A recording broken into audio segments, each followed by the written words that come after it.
Dans ma dernière pièce, j'ai utilisé une couleur qui est ma couleur préférée, le bleu Klein.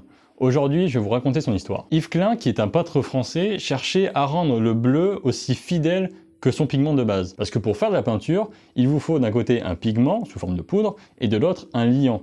Et vous mélangez les deux pour obtenir quelque chose de liquide que vous appliquez ensuite sur votre toile. Mais le problème qu'avait Yves Klein, c'est qu'il trouvait que lorsqu'il mélangeait son pigment de base avec son liant, il perdait la puissance qui est si caractéristique de son bleu, qui est le bleu outre-mer. Donc pour pallier à ce problème, en 1956, il s'est associé à un chimiste, Édouard Adam, et ensemble, ils ont travaillé pour trouver un liant qui puisse garder la nuance de base de ce bleu outre-mer. Et c'est en 1960 qu'une enveloppe solo fut déposée, ce qui veut dire qu'en gros, c'est lui qui a développé cette recette. Aujourd'hui, en accord avec la descendance d'Yves Klein, seulement une enseigne commercialise cette peinture, et c'est Ressources. Moi, ce qui me plaît, c'est cette dualité entre d'un côté une couleur qui est très forte, très brute, et à l'opposé, comme le voulait son auteur, ça représente le ciel, donc l'infini, quelque chose d'immatériel. Voilà pour l'histoire de cette couleur, on verra très prochainement comment il a appliqué concrètement.